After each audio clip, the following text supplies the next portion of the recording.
Hello everyone, my self विकास चौधरी। और आज का जो हमारा टॉपिक है वो है अनंत लंबाई के एक समान आवेशित सीधे तार के कारण विद्युत क्षेत्र।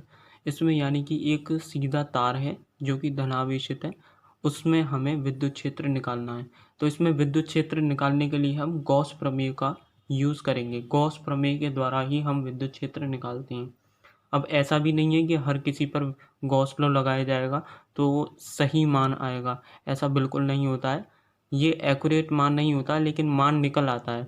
ये एक कुछ स्थितियों में ही मान सही निकलता है। तो सबसे पहले हमने एक धनावेशित छड़ ली। आप इसे पॉजिटिव भी ले सकते हैं, मान नेगेटिव भी ले सकते हैं, सिर्फ इसमें दिशा का अंतर आ जाएगा। ये हमारी एक धनावेशित छड़ है। हमने ये धनावेशित छड़ ली है जो कि अनंत लंबाई है। इसकी अनंत लंबाई है, इसका कुछ पता नहीं है। ये आगे भी अनंत है और पीछे की तरफ भी अनंत है। यहाँ कुछ पता नहीं है, अनंत लंबाई है। अब हमें करना क्या है कि ये हमारी अनंत लंबाई है। अब हमें गॉस प्रमेय की सहायता से यहाँ पर हमें क्या निकालना है, गॉस प्रमेय की सहायता से विद्युत क्षेत्र निकालना है। तो गॉस प्रमेय की सहायता से जब हम विद्युत क्षेत्र निकालेंगे तो सबसे पहले इसके सिमेट्री आकार बनाएंगे, यानी कि इसके समान हम आकार बनाते हैं। समान आकार बनाएंगे तो जो इसके समान आकार बनेगा वो बनेगा बेलन के द्वारा। देखो यहाँ पर ये है धनावेशित है, तो इसकी जो विद्युत क्षेत्र की दिशा होगी वो इधर होगी, बाहर की तरफ ही तो होगी। अब ये बात अलग है कि जैसे जैसे दूर होती जाएंगी वैसे वैसे विद्युत बल रेखाएं भी कमज़ोर होती जाएंगी। अभी यहाँ पर देखते हैं आप, ठीक है। तो ये यहाँ पर आपका विद्युत क्षेत्र रेखाएं हैं जो कि बाहर की तरफ निकल रही हैं। अब हमें क्या करना है कि यहाँ से एक बिंदु ले लिया हमने, ये मान लिया P बिंदु मान लिया। यहाँ पर हमें कोई विद्युत क्षेत्र निकालना है। अब ध्यान से देखिएगा, विद्युत क्षेत्र निकालना है यहाँ पर हमें, ठीक है। तो विद्युत क्षेत्र निकालने के लिए हम एक एज्यूम करेंगे, कल्पना करेंगे कि यहाँ पर एक बेलन है। ये बेलन है नहीं, अज्यूम करेंगे हम। तो हमने अज्यूम कर लेते हैं।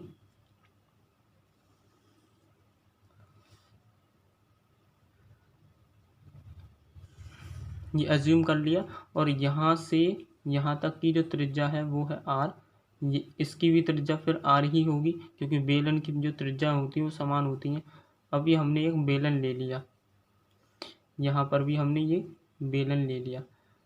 अब ये बेलन ले लिया है। अब यहाँ पर इसकी जो लंबाई है वो है l। हमने जो लंबाई मानी है वो कितनी मानी है, l मानी है। l लंबाई मान ली हमने इसकी। अब क्या करेंगे उसके बाद में, l लंबाई तो हमने ले ली। इसके अब देखिए इसके 3 पृष्ठ हैं हमें। अब 3 पृष्ठ कैसे, ध्यान से देखिएगा।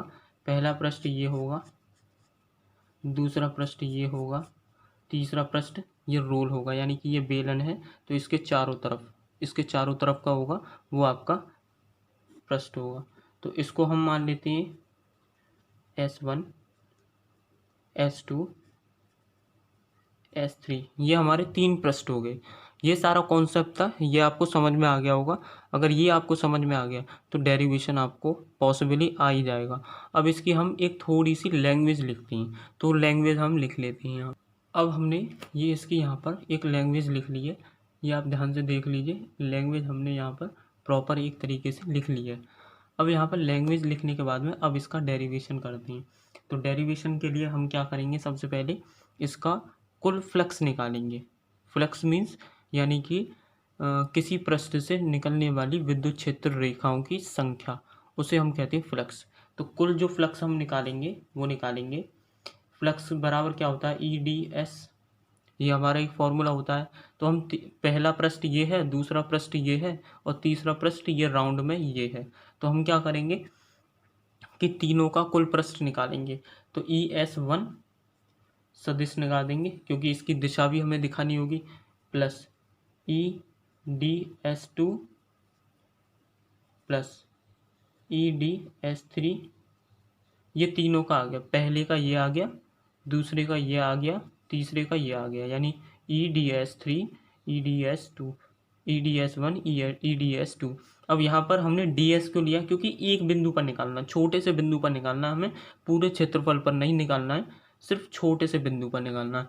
ऐसे ही यहाँ पर एक बिंदु पर निकालना है, इस तरह के बिंदु पर निकालना है हमें छोटे पर, इसीलिए छोटे के लिए हम DS लेते हैं। ये सभी को पता है कि हम छोटे के लिए DS लेते हैं।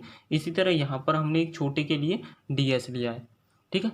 उसके बाद में अब हम करते हैं क्या कि जब हम इस सदिश को हटाएंगे, यानी कि इस तीर को जब हटाएंगे तो क्या आ जाता है, DS कॉस आ जाएगा।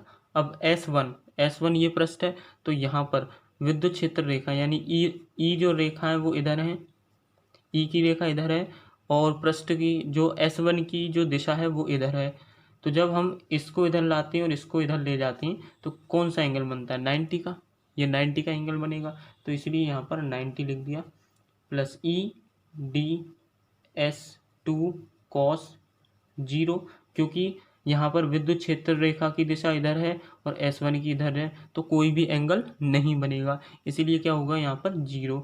इसी तरह EDS3 cos 90, क्योंकि यहाँ पर ये इस तरह DS3 की दिशा इधर है और विद्युत क्षेत्र की दिशा इधर है, तो ये 90 का एंगल बनाएगा।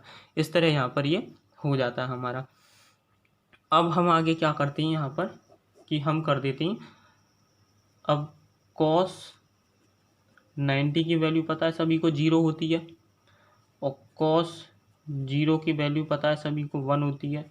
तो यहाँ पर क्या आ जाएगा, ये दोनों हमारे 0 हो जाएंगे, और ये यहाँ पर ES2 हो जाएगा हमारा, EDS2, ठीक है।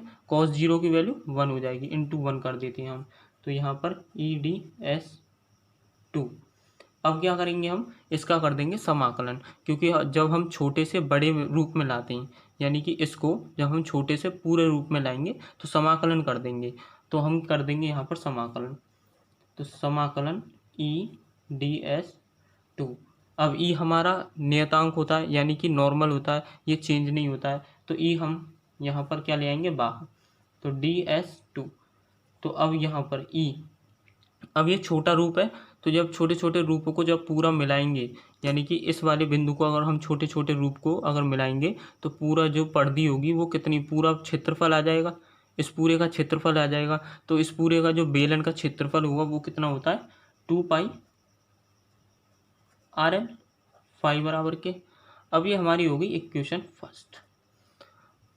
अब यहाँ से हमें बोला गया कि गॉस प्रमेय की सहायता से निकालना है हमें, तो गॉस प्रमेय की सहायता से निकालने के लिए गॉस प्रमेय से फाई बराबर के क्या होता है, हमने पढ़ा होगा गॉस प्रमेय epsilon not Q upon epsilon not. Gauss प्रमेय जो होता है, गॉस प्रमेय Q अपॉन एप्सिलॉन नॉट होता है। तो ये हमारी हो गई इक्वेशन सेकेंड। तो अब हम आगे जो करेंगे, समीकरण 1 व समीकरण 2 से, तो हम क्या करेंगे, E2πRL equals to Q upon epsilon naught. अब हमें विद्युत क्षेत्रफल निकालना है, तो विद्युत क्षेत्रफल के लिए ई हम एक तरफ ले जाएंगे, यानी कि इधर ले जाएंगे, बाकी सब इधर ले जाएंगे, तो Q upon epsilon not 2πRL। अब हमने एक फॉर्मूला पढ़ा है कि इसमें एक फॉर्मूला होता है हमारा, जो कि होता है लैम्डा बराबर के Q अपॉन L, लैम्डा बराबर के Q बराबर के लैम्डा अपॉन L, ये हमारा होता है। तो हम यहाँ पर क्या कर देंगे, लैम्डा अपॉन L E2πRL, तो L से L कट जाएगा, तो E बराबर के क्या हो गया, lambda upon epsilon not 2πR।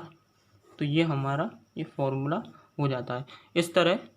इस तरह हम यहाँ पर ये फॉर्मूला लगाते हैं, Q बराबर के लैम्डा अपॉन L होता है। यहाँ पर ध्यान रखिएगा, यहाँ पर ये याद रखने वाली चीज़ होती है। तो लैम्डा अपॉन ई बराबर के lambda upon epsilon not 2πR, ये आपका अनंत लंबाई में विद्युत क्षेत्रफल आ जाता है। तो इस तरह से ये बोर्ड के लिहाज से काफ़ी इंपॉर्टेंट होता है, और एक बार आप इसे समझ लीजिएगा। मैं एक बार स्क्रीनशॉट दे देता हूँ इसके, आप एक स्क्रीनशॉट ले लीजिए। यहाँ पर पहला स्क्रीनशॉट ये है, दूसरा ये है। बहुत आराम से हो जाएगा, कुछ ज़्यादा टफ नहीं होता, एक बार कॉन्सेप्ट समझ में आ जाता है तो ये हो जाता है। चलिए, तो इस तरह की वीडियो देखने के लिए बने रहिएगा। नेक्स्ट वीडियो में मिलते हैं।